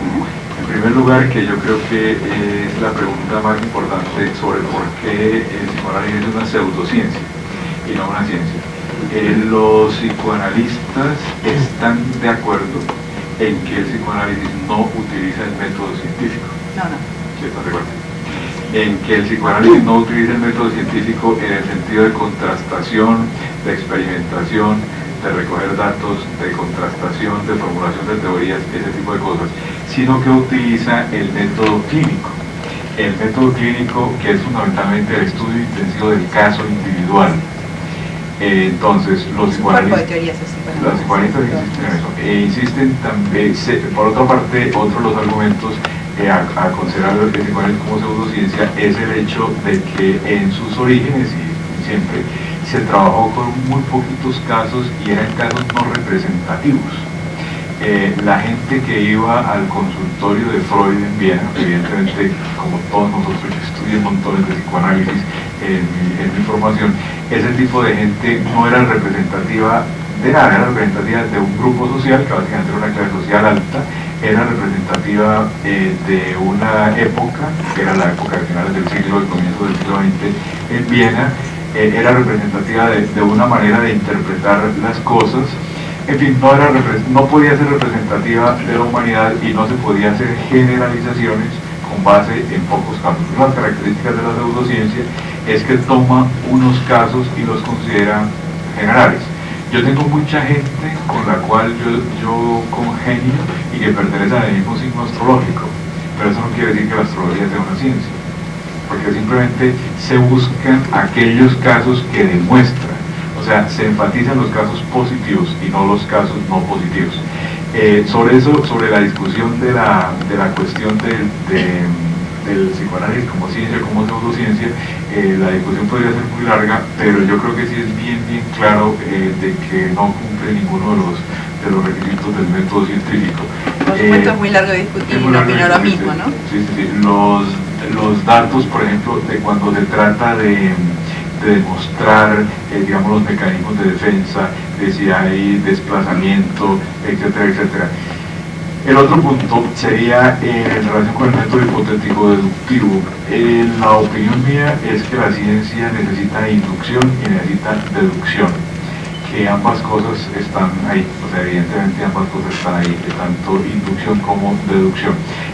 Hipotético deductivo ante todo a nivel de matematización, o sea, se cogen los datos, se agarran los datos, se formulan leyes, esas leyes tienen una forma matemática y se hace deducción, o sea, prácticamente el método inductivo, inducción, matematización, deducción, o sea, el método hipotético deductivo. La tercera pregunta, que tiene que ver con el tratamiento de homosexuales, hay muchísimas técnicas en terapia de comportamiento para el tratamiento de homosexuales. Lo que menos se usa ahora son las técnicas aversivas, que eran las que se usaban al comienzo con Wolfe, etcétera, etcétera. Técnicas aversivas de imágenes, un choque eléctrico, cuando hay una reacción fisiológica, ese tipo de cosas no se usan. ¿Usted las usó? No, ese tipo de cosas no las usé. Pero porque usted estuvo en Buenos Aires en una oportunidad, ¿no es cierto? Sí, yo estaba ahí. Hablando en la escuela de sexología. No, estuve en Rosario hablando en la escuela de sexología, pero acá estuve, pero no hablando en la escuela de sexología. De todas maneras, ese tipo de cosas no se utilizan mucho. Ahora sobre homosexualidad, que evidentemente usted sabe eso, ya no se considera una enfermedad mental, ya se considera un estilo de vida. O sea, ese tipo de cosas han cambiado muchísimo, y lo que casi siempre se trata es de que el homosexual sea capaz de adaptarse al contexto, dar una vida sana sin molestarse a sí mismo ni molestar a los demás, ese tipo de cuestiones, y no ponerle choques eléctricos cuando tiene un entumecimiento del pene con una figura de un hombre desnudo, ese tipo de cosas. Sí, con algunas terapias conductistas se hacían. Sí, pero eso se hacían, pero no se hace así. Yo no hice nunca ese tipo de cuestiones. Algo que sí se hacía era otro tipo de cosas, por ejemplo, masturbación con figuras del otro sexo, ese tipo de cosas sí se hacían, pero no en el consultorio, sino en privado, o sea, la persona lo hacía en privado, sí. La literatura sobre eso es bastante rica y bastante variada, y yo creo que interesante. Yo realmente prefiero, por ejemplo, tener una discusión sobre cosas muy concretas como esa, y no sobre si el psicoanálisis es ciencia o no, en la por eso cual hay las tres. tantas Es muy vasto, pero por eso le las tres. cuestiones por decir. Gracias. La lectura mía de la literatura psicoanalítica me lleva a afirmar que, ¿okay? Y otra cosa más, que es ya un fenómeno de carácter sociológico. Los psicoanalistas, y yo realmente creo que el único es Klimovsky, que cree lo contrario, los psicoanalistas no creen que el psicoanálisis sea ciencia, sino que el psicoanálisis es una explicación mucho más global de explicar el hombre, y que está mucho más cerca de la literatura y de la antropología que de la ciencia. Eso creen los psicoanalistas, no lo creo yo. Algunos. Sí, pero esa es la mayoría. Bueno, listo, dejamos el Muy tema y lo gracias, podemos gracias. discutir. Sí, perdón. Yo. Sí, señor. Claro, en este tema de ciencia y de pseudociencia se presta mucho se presta peligrosamente la separación entre lo que usted llamó pseudociencia, me parece mejor diversión, como usted la llamó, y la incorporación del psicoanálisis. Vuelvo otra vez a la misma temática porque considero que es muy importante en un momento en donde no hay manijas donde agarrar. En esta posmodernidad no hay manijas donde agarrar. Yo creo que si usted considera que el psicoanálisis no es ciencia, claro, no es ciencia físico-matemática, hoy no es ciencia. Y dentro de la ciencia físico-matemática, hoy podríamos preguntar entonces qué es la física cuántica, cómo explicamos la teoría del Big Bang. Pero si usted dice que ponemos todo junto el psicoanálisis, que yo creo que los psicoanalistas le han hecho mucho mal al psicoanálisis, como muchos marxistas al marxismo, si usted considera que el psicoanálisis es una diversión, yo le pregunto, doctor, ¿en dónde ponemos la sociología, la antropología, la economía? Todas esas actividades, yo no las voy a llamar ciencia, voy a esperar que usted me diga sí o no, ¿en dónde las ponemos cuando nos sentamos en un gabinete a estudiar economía, sociología, antropología? Eso es una cosa. Otra cosa, usted bien dijo por ahí, coincido, en general coincido todo lo que usted dijo, por cierto, sobre las diversiones, ¿no? Yo coincido que la psicología en este momento es un caos, nadie sabe, nadie se entiende, no hay diálogos, etcétera, ¿no es cierto? indudablemente en este desastre que estamos viviendo, ideológico en el mundo, esto es una más. Yo quisiera saber si los métodos, y quiero ser claro en lo que voy a expresar, en que usted me dice que el observador no contamina el análisis, utilizando cámaras de video, etcétera, privadas. Y ahí estaría, a través de ese mecanismo computarizado, etcétera, la verdad del fenómeno que estaríamos viendo en un gabinete, ¿no? Estaríamos viendo en un gabinete. Si el asunto está en mi omnipotencia de observador, que creo que veo y entiendo, o en mi madurez de la sociedad que va madurando y que va permitiendo ver en este momento de la historia de la humanidad algo y entender algo que a lo mejor hace 100 años no podría entender. No sé si soy claro. Si yo en este momento a un campesino de Jujuy o de Pasto, ¿no es cierto?, yo le quisiera explicar la dialéctica hegeliana, no me entendería, porque hay un proceso de inmadurez en él. Por eso que no se puede entender el psicoanálisis si no se lo encaja a la maduración del sujeto humano, ontológico y filogenético, como usted dijo, sea social e individual. ¿Hasta dónde es válido toda esa computarización que se hace para observar algo, cuando el problema no está en el tipo que yo observo, sino en mi madurez para entender lo que se da? ¿No es cierto? Bueno. Por eso sería... bueno, me quedaba una tercera, pero no importa. Pero si quieren, No, es que no... Pueden ser que era la peste. sí, bueno, en primer lugar, lo relacionado con la objetividad del observador. Es muy importante que el observador sea objetivo. Por objetivo se entiende en un término relativo, porque nosotros percibimos una serie de fenómenos de la naturaleza porque tenemos cierta capacidad de entender eso a nivel perceptual, a nivel cognoscitivo, a nivel de procesamiento de información. Hay ciertas cosas que nosotros somos capaces de entender y otro tipo de cosas que no somos capaces de entender. Entonces, la cuestión de todos los instrumentos de observación, que así es como se hacen las cosas, entre otras cuestiones, y así es como se hace cuando se está haciendo un experimento psicológico sofisticado en sitios donde hay investigación psicológica sofisticada. Entonces se hace con eso para evitar el sesgo del experimentador, que es fundamentalmente el tipo de prejuicios que la persona puede llevar a la observación. O sea, los estereotipos, las actitudes previamente concebidas, ese tipo de cuestiones se evitan. Y yo sí creo que se puede lograr igual a como se hace en las ciencias físicas. En las ciencias físicas lo que más sí es objetividad. En las ciencias físicas siempre se cita el principio de Heisenberg y ese tipo de cosas, pero eso es una parte del fenómeno, pero la enorme mayoría de los fenómenos son completamente objetivos. O sea, siempre se citan, son las excepciones. ¿De acuerdo? Entonces realmente eso no sería la cuestión. Yo no pensé que les fuera a parecer tan importante el tema del psicoanálisis como pseudociencia, la habíamos podido citar como ejemplo en lugar de la astrología. Además que se ha hablado tanto del psicoanálisis como pseudociencia, tanto, que entonces creí que no era como tan novedoso de tratar, porque hay cosas escritas sobre eso. El último libro que ha salido sobre el tema, para los que lo quieran leer, es el libro de Eysenck, que se llama La caída y decadencia del imperio freudiano. Es un libro que apareció en el 91 en inglés y que en el 92 está ya en español. Es el último, pero de todas maneras de eso hay montones de cuestiones. Yo creo que el imperio freudiano se cayó y yo creo que el psicoanálisis nos dejó cosas importantes, pero son cosas del pasado. Nos dejó cosas muy importantes, por ejemplo, la relevancia de la primera infancia, la relevancia de la sexualidad, la relevancia de aceptar a la persona en sus propios términos. Eso es una cosa muy importante que el psicoanálisis lo hizo. O sea, de aceptar a la persona en sus propios términos y no los términos de la otra. O sea, de aceptarlo como es, que después lo retoman otra serie de especialistas, por ejemplo Rogers, etc.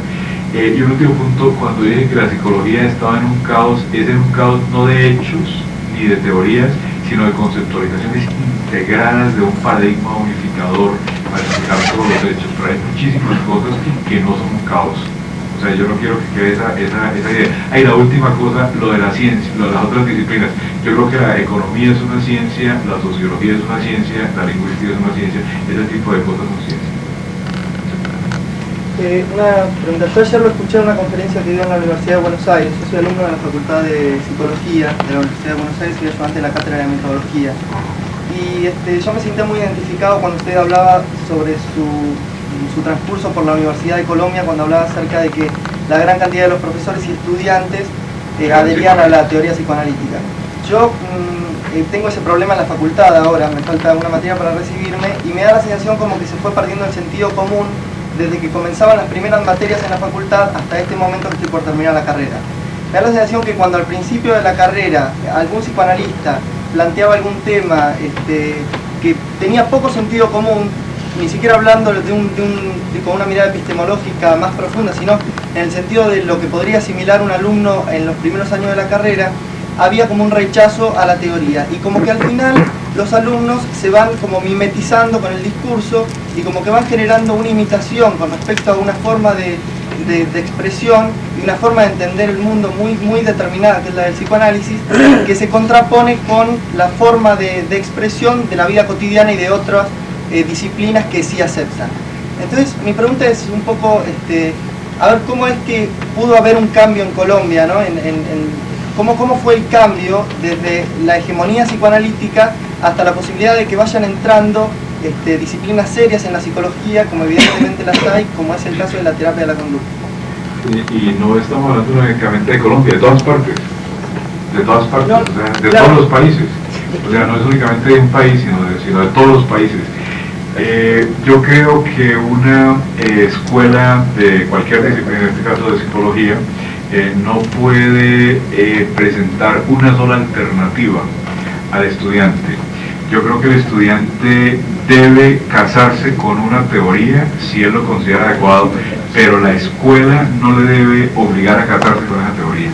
Yo no sé si me explico. O sea, la única forma como uno puede entrenar profesionales en cualquier disciplina, en este caso en la psicología, es permitiéndole un abanico de posibilidades.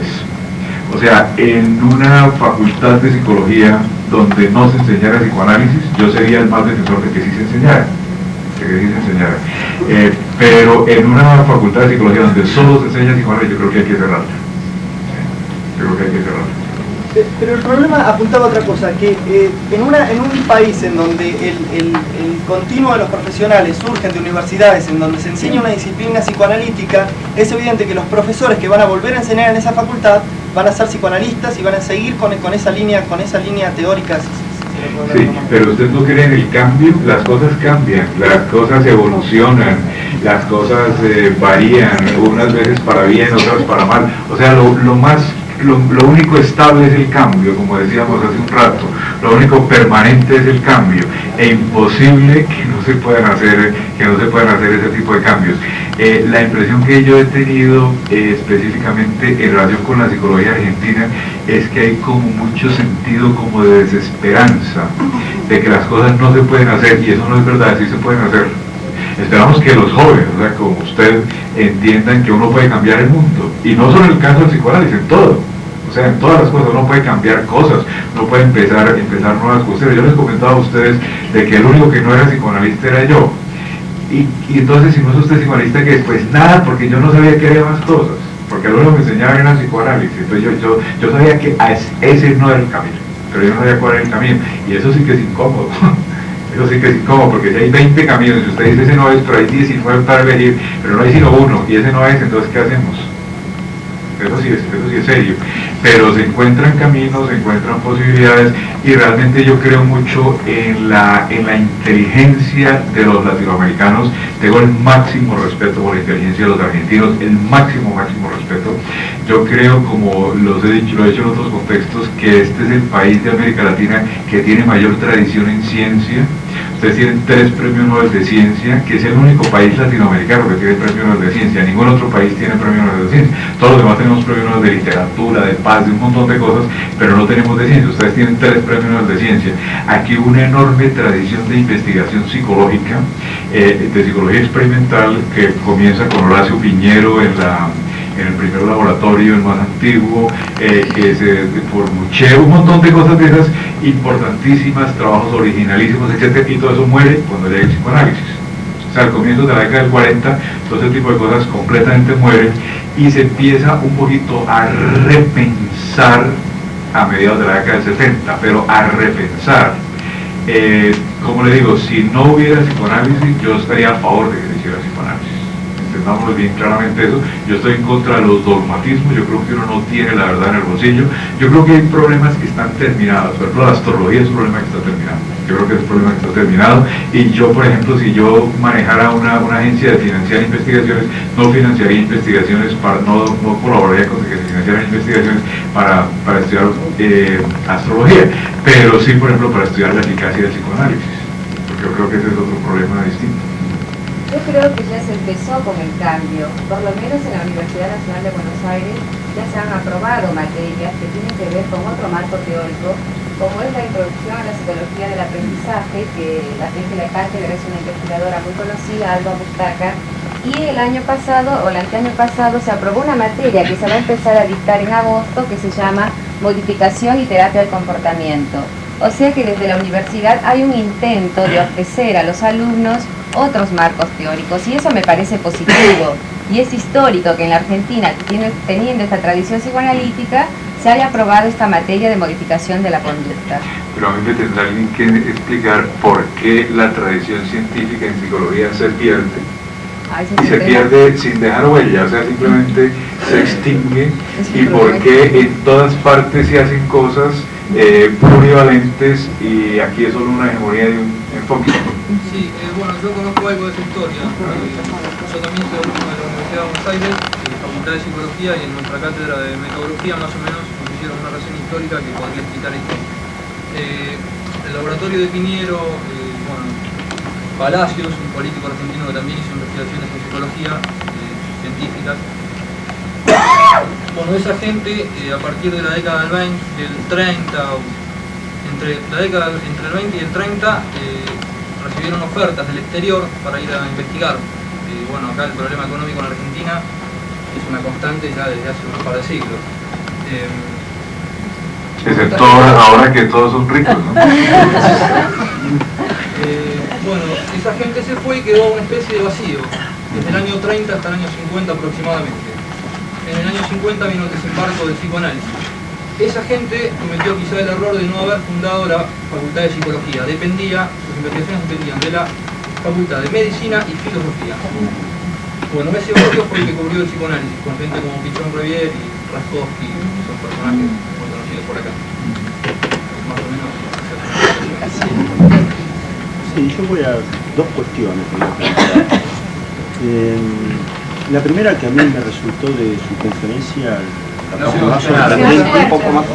la parte más sorprendente de su conferencia y la más gratificante también, es cuando usted afirma que en verdad todos somos normales, mayoritariamente somos normales, contra lo que comúnmente se cree, que participamos de cierto grado de patología o de anormalidad.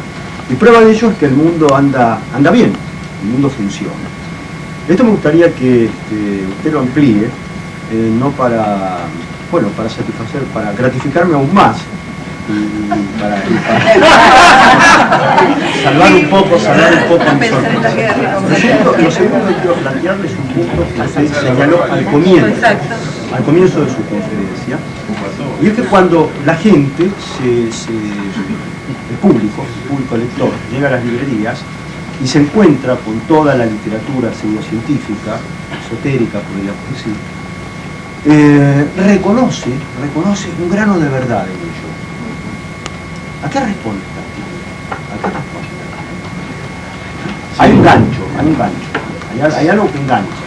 Sí, eso responde, yo creo, a que son explicaciones integradas, a que son explicaciones que tienen que ver con la vida real, y a que la gente tiene mucha necesidad de explicaciones totalitarias, y que la magia da más explicaciones totalitarias globales, integradoras de lo que da la ciencia. La gente tiene mucha necesidad de magia, de cosas fascinantes, de cosas extrañas, ¿no es cierto? Por ejemplo, se dice que los aviones se caen en el Triángulo de las Bermudas, se decía hace tiempos, que aterrizó los visitantes de Ganímedes, que Nazca en el Perú era un en un campo de aterrizaje para los interplanetarios. Y entonces ese tipo de cosas son fascinantes, ese tipo de cosas atraen, producen excitación cortical, producen una búsqueda de más información sobre eso. O sea, la gente tiene ese tipo de intereses en el sentido probablemente de nuestros ancestros de búsqueda de exploración. O sea, eso debe tener una explicación psicológica, digamos, de fondo. O sea, nosotros buscamos, digamos, estímulos más complejos en oposición a estímulos más simples, explicaciones de cierta naturaleza, etc. Y las explicaciones pseudocientíficas que la gente les reconoce, usted tiene toda la razón, le reconoce un grano de verdad. Y esa es la cuestión. Inclusive la gente que cree que no hay que leer, los lee por si acaso.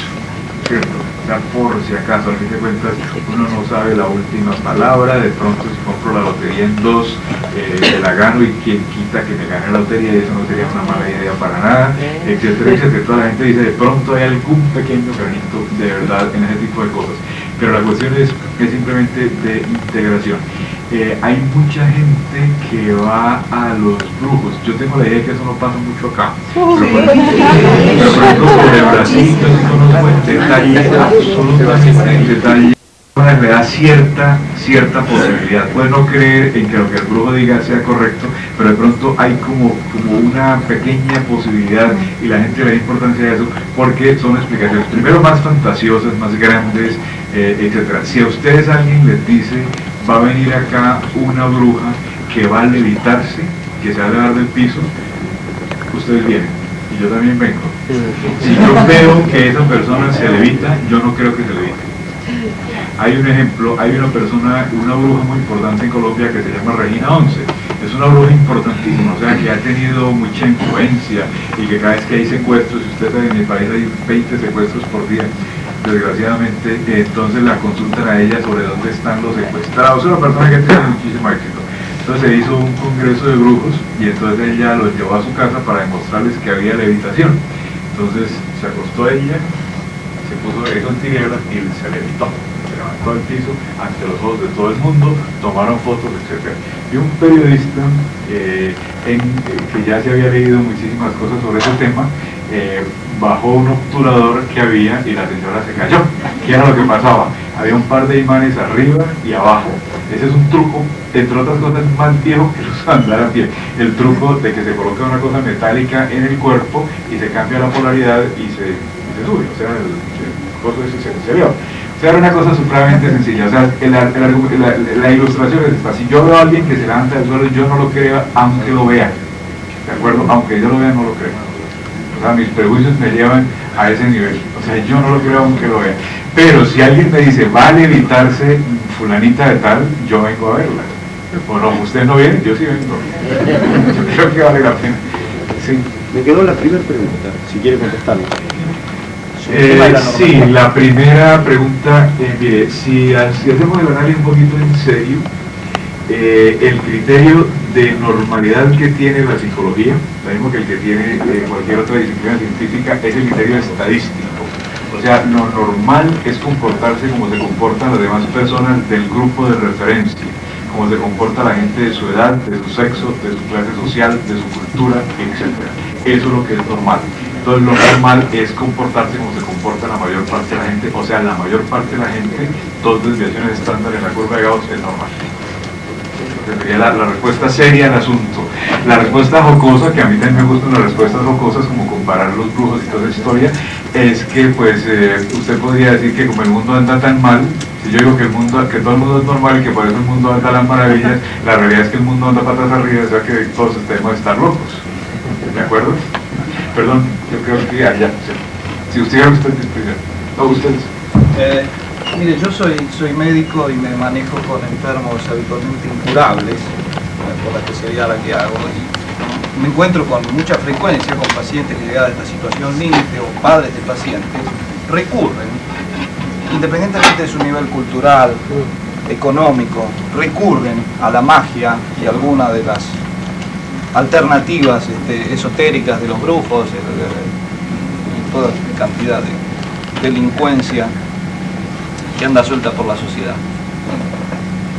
Evidentemente ahí se transita un cierto límite por el que yo no sé cómo yo mismo reaccionaría frente a ese límite, y siempre me lo pregunto, porque soy demasiado duro a veces con ellos en cuanto a decirle, no, mire, le están robando el dinero, le están construyendo un castillo de naipes que se le va a derrumbar. Me pregunto, y le pregunto a usted, lo pasó alguna vez por este tema durante la charla y me pareció un tema crucial, y lo voy a poner, tal vez lo voy a preguntar de otra manera. ¿En cuánto contribuye las religiones? Y sé que alguien se puede irritar, pero creo que vale la pena igual escuchar. ¿En cuánto contribuye? No hablo de una o dos, o no estoy puntualizando cuál religión. ¿En cuánto contribuyen las religiones a la pululación de la pseudociencia? Y porque usted habló de ciencia y fe religiosa o fe en Dios. De manera que ahí hay un límite que yo particularmente no comprendo bien, y quiero que, si usted puede, exponer un poquito al respecto. Y número dos, esto vale como observación, yo creo que la discusión que se planteaba antes, al principio, era simplemente porque quienes estaban dialogando con usted exactamente no estaban hablando del método científico, o estaban ignorando exactamente lo que es el método científico. Yo creo que simplemente no estaban hablando desde un mismo punto de vista, o definiendo las cosas de las que se iban a hablar. Entonces usted hablaba de método científico y la otra gente simplemente desconocía qué es el método científico. Pero vuelvo al tema de cuánto contribuye la religión a la población de la pseudociencia. Bueno, en primer lugar se dice que hay dos temas que uno no debe hablar, que son la política y la religión. Que son dos temas que no se deben mencionar, y parece que hay un tercero que es el fútbol, que es otro tema que no se puede porque eso siempre conduce a divergencias. De todos modos, la religión se parece mucho a las pseudociencias en el sentido de dar explicaciones globales más allá de los hechos. O sea, hay una serie de hechos y se toman eso y se generalizan y se amplían y se dan como explicaciones globales. En ese sentido, la religión se parece a las pseudociencias. Hay algo implícito en la pregunta suya, y es si las religiones le sirven a la gente para enfrentar mejor la muerte o no. Eso está implícito, pero no explícito. Yo le cuento que es un problema que a mí me ha preocupado, de si la gente que tiene una concepción religiosa tiene una muerte más feliz o una muerte más infeliz. Entonces yo pensé que eso era un problema empírico, y una vez convencí a una alumna mía para que hiciera una investigación sobre eso, con pacientes terminales de cáncer, y ella nunca fue capaz de terminarla. O sea, no le alcanzaron sus recursos personales como ser humano para enfrentar ese tipo de cosas, y finalmente lo hizo. O sea, que tenía gente, pacientes terminales con fe religiosa, sin fe religiosa, etc. Pero es una cosa que se puede estudiar, o sea, no es algún misterio, no es el día después de la vida que no se va a estudiar con esa investigación. Lo que se va a estudiar es si usted muere, logra enfrentar mejor eso, si tiene una creencia religiosa o si no. Hay argumentos a favor y argumentos en contra de la creencia religiosa. De todos modos, en la religión y la ciencia, para profundizar un poquito más sobre eso, han luchado entre sí a lo largo de toda la historia. La religión y la ciencia siempre lucharon, siempre dieron conceptualizaciones opuestas de la realidad, etc., con excepción de los últimos años. En las últimas décadas, como ustedes saben, la religión consideró que ellos tenían un campo de acción, digamos, de un espacio, como se dice ahora, un espacio diferente del espacio de la ciencia, y que la ciencia tenía derecho a existir y a hacer un montón de cosas, y la religión derecho a existir y a hacer un montón de cosas, y que eran espacios diferentes. Esa es la posición actual en la gente, digamos, seria a nivel de teología y todo ese tipo de cosas. Mi posición sobre ese asunto es que la ciencia y la religión no luchan en este momento en cuanto a áreas de ciencias físicas y de ciencias biológicas. O sea, la evolución, el origen del universo, esas cosas la ciencia se las deja, la religión se las deja a la ciencia. Pero sí lucha en cuanto a las llamadas ciencias sociales. La religión tiene una conceptualización acerca de los fenómenos psicológicos que es diferentísima de la posición de la psicología científica. La religión tiene una posición acerca de la demografía. La demografía es una ciencia seria, y que la posición de la religión es una cosa y la posición de la ciencia, la demografía, es otra. Por ejemplo, en el asunto del control de la natalidad. ¿De acuerdo? La religión, específicamente estamos hablando de la religión católica porque hay muchas religiones, evidentemente, considera que no hay que controlar la natalidad por métodos químicos, etc. Y la demografía considera que sí. O sea, son respuestas opuestas. Y hay muchas respuestas de esa naturaleza, pero no son ciencias físicas ni biológicas, sino ciencias sociales. Perdón, yo me refería no tanto a lo que la religión dice que hay que hacer, sino lo que lo que implica la fe como tal, en algo que no veo ni puedo probar, sobre lo que, digamos, si yo citara los postulados que usted dio sobre la astrología, serían exactamente aplicables a cualquier religión. Sí. No estoy hablando de la religión y de los mandamientos de la religión, que creo que de hecho son útiles para frenar muchas cosas que serían muy malas si no las hubiera. El tema es para aquellos que tenemos formación científica, el límite entre lo que es la fe en alguna cosa de más allá que gobierna nuestro mundo y la no existencia de tal cosa, es algo que, no sé, leyendo historias de famosos científicos y individuos muy respetables, me dice, ¿cómo? Pero la mayoría de ¿Cómo este hombre va al servicio religioso todos los sábados, domingos o viernes? Y resulta que... La mayoría de los científicos no son personas religiosas en el sentido de una religión organizada. La mayoría de los científicos que se llaman a sí mismos religiosos lo son en el sentido de Spinoza, que es una cosa muy diferente. Esa distinción yo se la digo a Einstein, de que él no creía en el Dios de los judíos, en el Dios de su grupo religioso, sino que creía en el Dios de Spinoza, que es una conceptualización un poquito panteísta del universo. Entonces, cuando los científicos dicen que ellos son religiosos, generalmente son en eso. Además hay de todo tipo de variedades, pero si usted lee la biografía de la mayor parte de los científicos, en casi todos hay una crisis religiosa que generalmente se asocia con la adolescencia, y hay pérdida de interés en las religiones formales, o sea, en las religiones estatuidas, en pertenecer a una religión formal en la cual casi todos fueron educados, todos fueron educados en cuestiones religiosas, y después de eso hay es como un respeto por la naturaleza, como por lo desconocido, por ese como orden que hay ahí como raro, que eso no quiere decir que haya un señor de barbas blancas que dio ese orden, ¿cierto? Es una cosa como respeto por los seres vivos, de respeto por los otros seres humanos, de reconocimiento de nuestra ignorancia, de nuestro lugar en el cosmos. Esa es la religión de Einstein, que es donde estoy sacando yo estas ideas, y la religión de muchísimos de los científicos. Pero yo no creo que los científicos estén adscritos a una religión. Claro que ese estudio tampoco se ha hecho, o sea, eso también está en el aire, porque estamos especulando, o sea, estoy especulando, perdón, para ponerlo en primera persona como debe ser la cosa. O sea, yo estoy especulando, pero yo tengo tal vez más bien la idea de que los científicos no son personas religiosas. Y si lo son en el sentido de Spinoza, que es una conceptualización muy diferente de la religión de ir a misa los domingos, o de ir a la sinagoga los sábados, de bautizar a los niños, de hacerle la circuncisión a los niños, de no comer la leche con la cabra, todo ese tipo de cuestiones, de no comer carne de cerdo, ese tipo de cosas formales de cada religión. Yo creo que los científicos no están haciendo eso, pero yo puedo estar equivocado. Además, los científicos están metidos en cosas tan complejas que yo creo que podían postular como hipótesis de carácter religioso sin que fuera tan grave. Pero cuando usted habla con muchos de esos científicos, la mayor parte no están metidos formalmente en una religión. Esa es por lo menos la experiencia mía. Pero yo creo que una última pregunta, porque ya está tarde y ustedes me imagino que se quieren ir a dormir. Levantando la mano. Sí, yo entendí que el nudo de la cuestión de su conferencia de hoy estaba relacionada sobre lo que era ciencia y pseudociencia. Aplicada al caso de la psicología. Está bien. También nombró otras disciplinas, por eso no solamente la psicología. Según parámetros además que usted estaba dando, desde luego, compartidos o no. Y que además dándole un valor a esa ciencia de acuerdo a esos parámetros y a combatir, digamos, esas pseudociencias, porque, según entendí yo, como que era que nos hacía mal.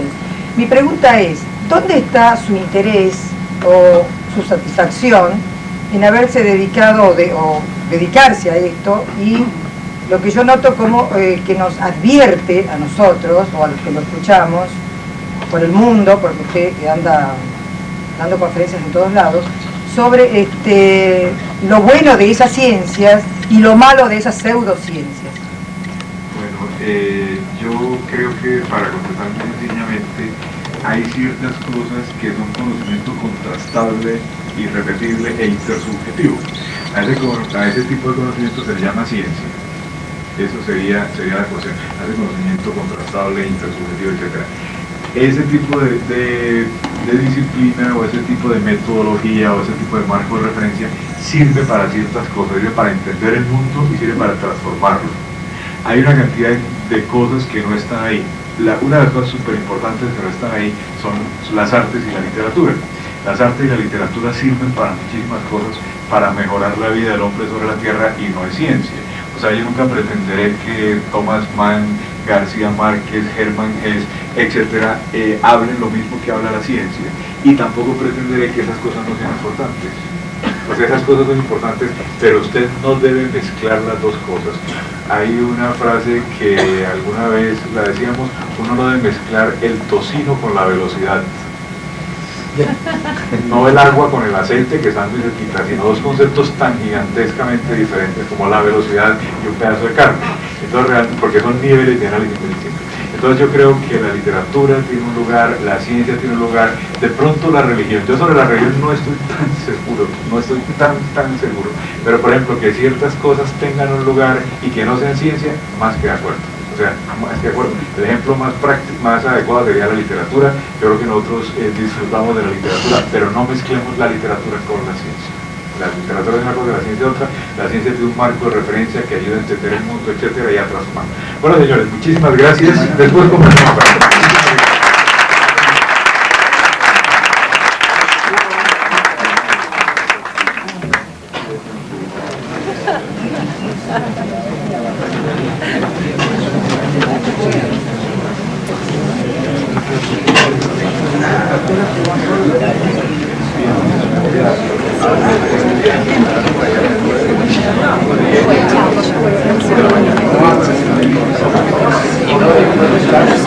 No, después de las 11, ya salió. Me hubiera gustado conversar.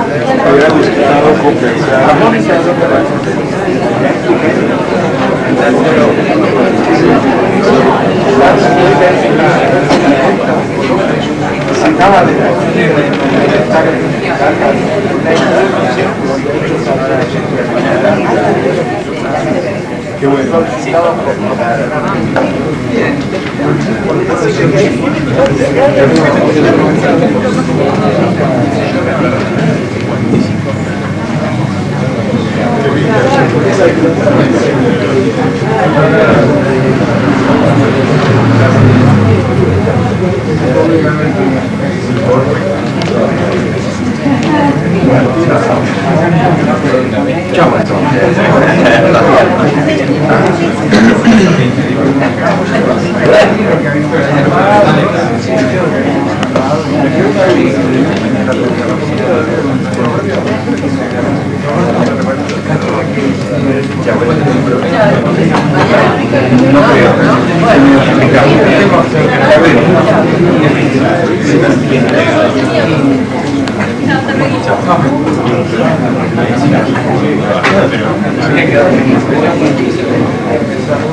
serio, bragueta de strike. Profesional.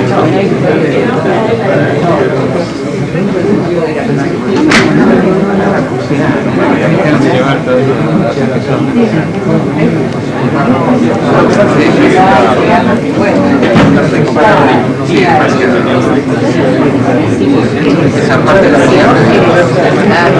Que no es nada.